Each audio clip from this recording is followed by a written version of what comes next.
Dear students, today I am going to teach you English grammar, chapter 10, position of adjectives. Adjective का position sentence में कहाँ रहेगा, कहाँ कहाँ पर एडजेक्टिव कैसे देना है, इसके बारे में जानना है। देखो, सबसे पहले एडजेक्टिव को पहचान लो कि क्या एडजेक्टिव होता है। Adjective describes a noun as good, bad, new, large, round, etc. Adjective जो भी होता है किसी नाउन के बारे में कुछ बताता है। जैसे गुड बॉय। रूल नंबर 1 कहता है कि adjective comes before the noun. Adjective किसी नाउन के पहले आता है। As, good boy, beautiful girl, etc.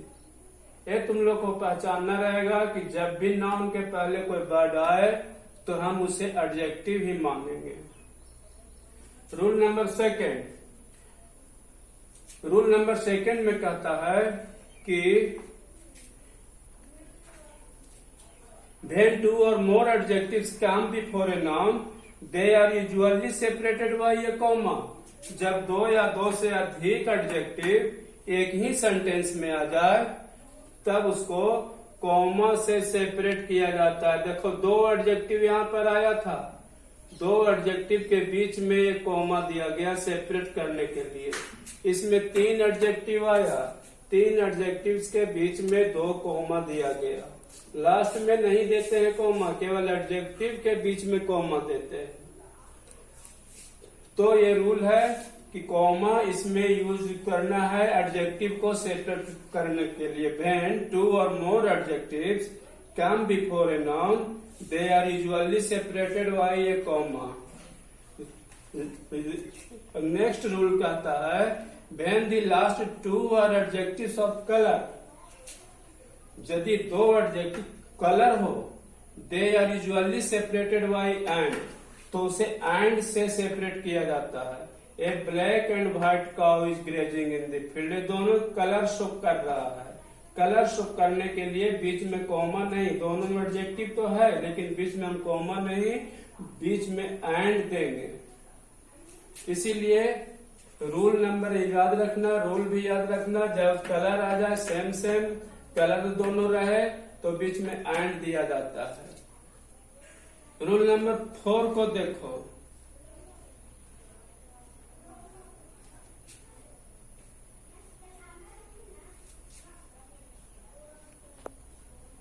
When 2 or more adjectives come in the predicative position, we use and between the last 2.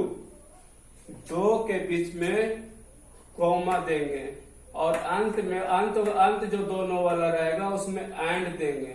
The boy was handsome, smart and poly. ये सब एक किस्म का सेम दिखाई दे रहा है, तो एक के बाद कॉमा दिया और इन दोनों के बीच में एंड देना रहता है। इस रूल का कुछ एक्सपेक्शन भी है, कुछ अपवाद भी है। जैसा कि अभी मैंने ऊपर में कहा था कि adjectives come before noun, adjective किसी नाउन के पहले आता है, इसका अपवाद है। अपवाद ये है कि लाइक, अलाइव, ग्लैड, अलोन, ऐसा कोई एडजेक्टिव रहे, ऐसा ढेर सारे एडजेक्टिव्स हैं, ऐसे एडजेक्टिव्स रहेंगे तो ये नाउन के पहले नहीं दिया जाता, ये लगभग प्रायः अंत में दिया जाता है। जैसे माई ब्रदर यहाँ नाउन था, इसके आगे मैं एडजेक्टिव नहीं दे सकता हूँ like. My brother and I do not look alike, तो ये लाइक एडजेक्टिव है लेकिन इसके कुछ एक्सपेक्शन है, अपवाद हैं। ये लास्ट में दिए जाते हैं, ये नाउन के पहले नहीं दिए जाते हैं। इस सारे एडजेक्टिव्स को जान लेने के बाद, इसका पोजीशन जान लेने के बाद कि किस एडजेक्टिव्स को कहाँ और किस प्रकार यूज किया जाता है, तुम लोग को सोल्व करना है एक्सरसाइज 1 और एक्सरसाइज 2। एक्सरसाइज 1 को सोल्व करने के लिए देखो कैसे सोल्व किया जाएगा। Place the adjectives given in brackets before the accompanying nouns, arranging the adjective in the correct order. Follow the examples.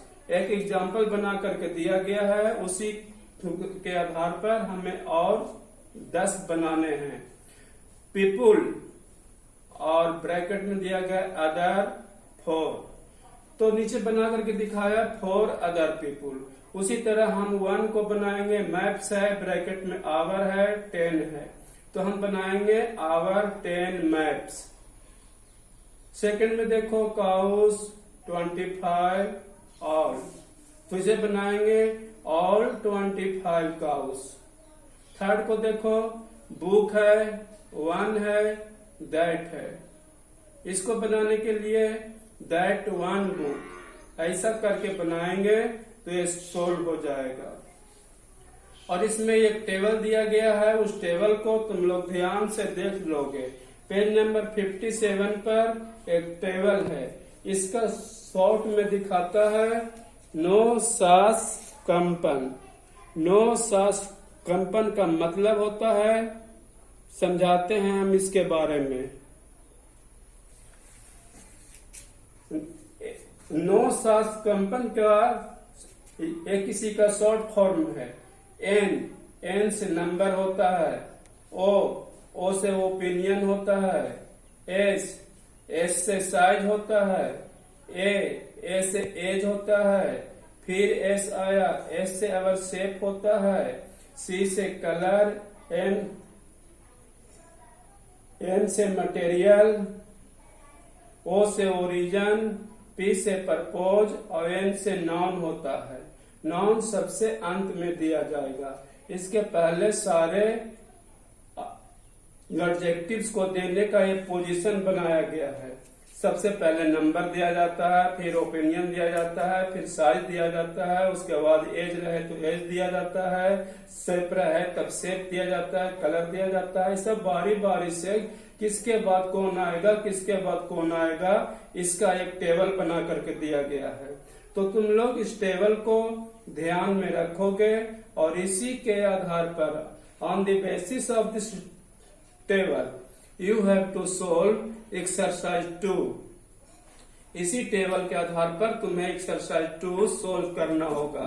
In H of the following sentences 2 or more adjectives are required to describe the noun pronoun. Choose the correct adjectives order. Follow the example. इसमें fill in the blanks को complete करना है। 3 option दिए गए हैं, लेकिन तीनों option में देखो कि इस टेबल के आधार पर कौन अरेंजेड है। जो उस टेबल के आधार पर अरेंजेड रहेगा उसी ऑप्शन को हम फिल इन द ब्लैंक्स में डालेंगे। जैसे he was wearing Gap shirt, he was wearing a Gap shirt. अब dirty old flannel old dirty flannel, तीनों ऑप्शन में सेम वर्ड है। 3 वर्ड दोनों तीनों में है और तीनों का अरेंज एक सा नहीं है। तो हम देखेंगे अरेंज वाइज कैसे करेंगे, इस टेबल के आधार पर। इस टेबल के आधार पर जब अरेंज हम करेंगे तो सी इसका सबसे सुटेबल ऑप्शन होगा। इसीलिए ही वॉज वियरिंग ए, सी नहीं होगा। ही वॉज वियरिंग ए दिया गया है, सी देते हैं तो एन देना पड़ता, इसीलिए सी रॉन्ग हो जाएगा। दूसरे को देखते हैं, he was wearing a dirty old flannel, A वाला चलेगा। पास मी दी कप्स, कौन वाला देंगे, big blue plastic, big plastic blue, plastic big blue.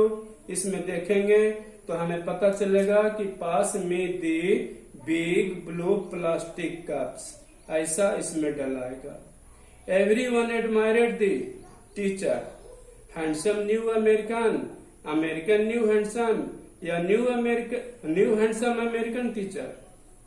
तो देखेंगे इस पीछे वाले टेबल के आधार पर, इस टेबल के आधार पर हम सेट करेंगे तो हमें जो उचित नजर आएगा उसको देंगे। Everyone admired the new handsome American teacher, ऐसा होगा। इसी प्रकार तुम लोग और आगे टेबल से मिलाकर इसको सोल्व करना।